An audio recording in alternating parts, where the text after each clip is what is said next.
Bem-vindo, alunos! Eu sou o professor Franklin, da disciplina de Contabilidade Intermediária 1, e vamos iniciar a unidade 1. Nela serão tratados os assuntos relacionados à estrutura empresarial do Brasil, plano de contas, estudo de patrimônio líquido. Na aula em vídeo hoje, escolhi o assunto tipos de sociedade. Mas o que é uma empresa? O que ela faz? Qual sua importância? Uma empresa é uma unidade econômico-social integrada por elementos humanos, materiais e técnicos, que tem o objetivo de obter utilidades através da sua participação no mercado de bens e serviços. Nesse sentido, faz uso dos fatores produtivos, trabalho, terra e capital. No nosso módulo, veremos que esse conceito de empresa é próximo da definição de empresário do Código Civil, ou seja, atividade econômica organizada para a produção ou circulação de bens ou de serviços. No artigo 966, considera-se empresário quem exerce profissionalmente a atividade econômica organizada para a produção ou circulação de bens ou de serviços. Podemos observar que a atividade empresária requer a organização dos meios de produção ou da circulação de bens ou de serviços. É evidente que não podemos falar sobre todos os conceitos e classificações. Isto vocês terão a oportunidade de consultar no módulo de Contabilidade Intermediária. Entretanto, vou falar da divisão das sociedades empresárias no Brasil conforme a dimensão jurídica. Conforme o nosso Código Civil, celebram um contrato de sociedade as pessoas que reciprocamente se obrigam a contribuir com bens ou serviços para o exercício da atividade econômica e a partilha entre si dos resultados. Uma sociedade, então, é uma união de pessoas. Então, qual o objetivo? Contribuição com bens ou serviços para a economia e para oferir lucros e rendimentos. As sociedades, elas se classificam em personificadas e não personificadas. Podemos observar isso no quadro em tela. Mas como assim sociedades personificadas e não personificadas? O que isso significa? A sociedade não personificada é aquela que atua empresarialmente, porém não formalizou a inscrição no registro próprio e na forma da lei dos seus atos constitutivos, atos necessários para a constituição de uma sociedade. A sociedade personificada é aquela que formalizou a inscrição no registro próprio e na forma da lei dos seus atos constitutivos. Basicamente isto, formalizou, personificou. É importante lembrar que no registro próprio de cada sociedade, na forma da lei. Por que é importante personificar uma sociedade? Se observarmos no quadro, novamente, podemos observar que as sociedades personificadas se subdividem em sociedade comum e sociedades em conta de participação. Vamos trabalhar com o exemplo das sociedades em comum. Nas sociedades comuns, a responsabilidade é limitada e solidária dos sócios, ou seja, o patrimônio do negócio interfere no patrimônio do sócio, o que não é interessante para o sócio. Ou seja, não existe uma separação dos bens da família dos sócios com os bens da empresa. Isto porque a sociedade não formalizou o seu registro em uma junta comercial ou no registro civil das pessoas jurídicas. Assim, esse tipo de sociedade é chamado de sociedade irregular ou de fato. Dessa forma, a sociedade pode ser demandada em juízo, mas não pode propor ações. Terceiros podem provar sua existência por qualquer meio admitido em direito, já os sócios devem provar por escrito, além de outras situações prejudiciais relacionadas às sociedades irregulares. Vamos nos concentrar nas sociedades personificadas, as sociedades inscritas regularmente. Nelas, temos as sociedades simples e as empresárias. Estas últimas, as empresárias, serão foco de nossa aula agora. Percebam pelo quadro que a sociedade simples não é empresária, isto porque não possuem os elementos de empresa, tais como organização de fatores de produção. Para facilitar, vamos a um exemplo. Dois amigos médicos resolvem abrir um consultório médico, tornando-se sócios. Neste consultório, apenas os dois amigos realizam consulta, não existindo outros médicos contratados. Apenas um atendente que auxilia na marcação das consultas. Desta forma, essa sociedade pode ser simples, porque não organiza fatores de produção inerentes ao seu objetivo principal, que é a realização de consultas médicas. Caso seja diferente, por exemplo, os dois médicos são sócios e contratam outros médicos para atuarem como funcionários, Esta sociedade não pode ser simples, tem que ser empresária, porque os dois médicos estão organizando os elementos para a realização do objetivo da sociedade. As sociedades simples devem efetuar seus registros no cartório civil das pessoas jurídicas e podem adquirir qualquer forma de sociedade, excetuando as sociedades por ações. Já as sociedades empresárias, elas devem ser inscritas no Registro Público de Empresas Mercantis, a cargo das juntas comerciais. Nós temos as sociedades em nome coletivo, sociedade em comanditas simples, sociedades limitadas, sociedade em comanditas por ações e sociedade anônima. Dentre essas sociedades, as mais comuns no Brasil são as sociedades limitadas e as anônimas. Na sociedade limitada, a responsabilidade de cada sócio é restrita ao valor de suas cotas, mas todos respondem solidariamente pela integralização do capital social.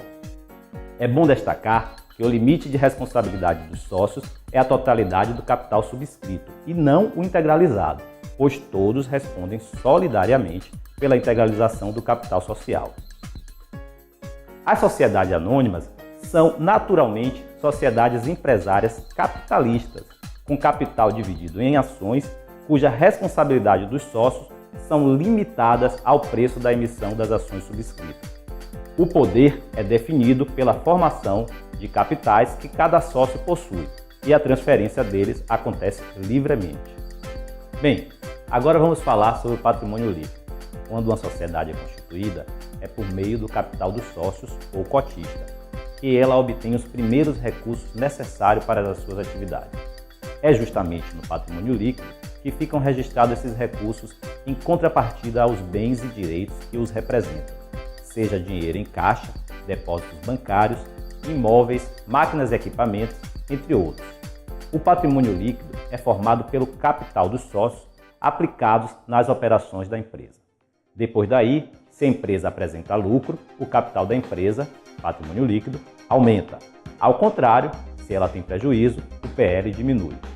É importante lembrar que lucro é um resultado favorável para a empresa, ou seja, a empresa tem mais receitas do que despesas. Já o prejuízo, a empresa tem mais despesas e perdas do que receitas e ganhos, uma situação desfavorável para uma empresa. Conforme a estrutura conceitual de elaboração e divulgação do relatório contábil, do CPC, o patrimônio líquido é o interesse residual dos ativos da entidade, depois de deduzido todos os seus passivos.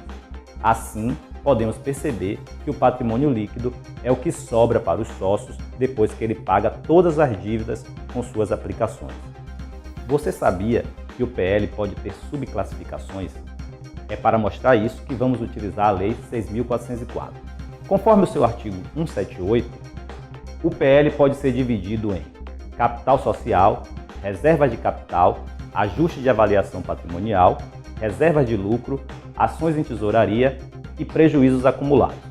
O capital social, eu já falei, representa recursos aportados pelos sócios de uma empresa. As reservas de capital são valores que não transitam pelo resultado do exercício, os quais são registrados diretamente na conta de patrimônio líquido. Representam valores recebidos pela empresa que não se classificam como receita. Eles podem ser advindos dos sócios ou de terceiros.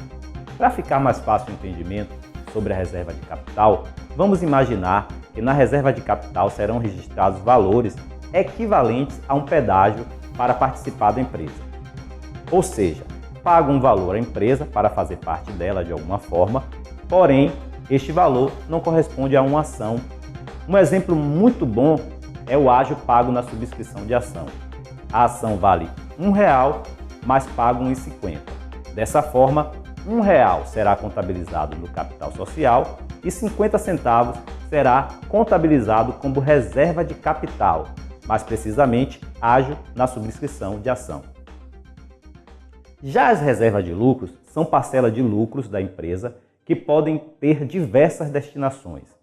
É uma forma de preservar uma parte do patrimônio, por exemplo, para situações difíceis. Em relação aos ajustes de avaliação patrimonial, devemos nos atentar para a existência do valor justo, em função do qual, consoante a Lei 11.638 de 2007, foi criada a obrigatoriedade de avaliar ativos e passivos para os casos determinados na legislação. Essa avaliação pode produzir uma alteração positiva ou negativa, a qual é registrada no patrimônio líquido na conta de ajustes de avaliação patrimonial. Exemplos: se um bem avaliado a valor justo tem um aumento nesse valor justo de mercado, a contabilização seguirá o seguinte esquema: bem avaliado a valor justo, débito, e o crédito em ajuste de avaliação patrimonial no patrimônio líquido. E o que é ações em tesouraria? Para entendermos as ações em tesouraria, precisamos saber que uma ação dá direito ao seu dono a uma parcela do patrimônio de uma companhia. Se uma pessoa ou uma empresa adquire ações de uma companhia, eles se tornam acionistas daquela companhia. Entretanto, quando a companhia compra ações dela própria, ela se torna um acionista dela própria. Nessa situação específica, cujas condições são estabelecidas pela Lei 6.404, surge a figura das ações em tesouraria. Assim, teríamos a seguinte contabilização: débito em ações em tesouraria, no patrimônio líquido, e crédito na conta caixa ou bancos, no ativo, representando a saída de recursos para a compra das ações da empresa no mercado. E os prejuízos acumulados? O que significa? Por que não se falou dessa classificação de lucros acumulados? Vamos entender? Não pode existir no patrimônio líquido lucros acumulados sem destinação, no momento da emissão do balanço patrimonial. Dessa forma, todo lucro terá destinação específica. Então, a conta de lucros acumulados pode ser constituída temporariamente até o fechamento do balanço. É bom lembrar que a existência de restrição para manutenção de lucros acumulados após o fechamento do balanço se aplica apenas às companhias submetidas à lei das SA. Outro detalhe é que, mesmo para as companhias submetidas à Lei 6.404, a conta de lucros acumulados continuará nos planos de contas. O seu uso continuará a ser feito para receber o resultado do exercício. As reversões de determinadas reservas, os ajustes de exercícios anteriores, para distribuir os resultados nas suas várias formas e destinar os valores para as reservas de lucro. Enfim, quer saber mais? Consulte nosso módulo, participe de nossas atividades, vá ao Moodle, navegue pelos fóruns, envie dúvidas e sugestões. Afinal, este curso é de todos nós. Grande abraço do professor Franklin.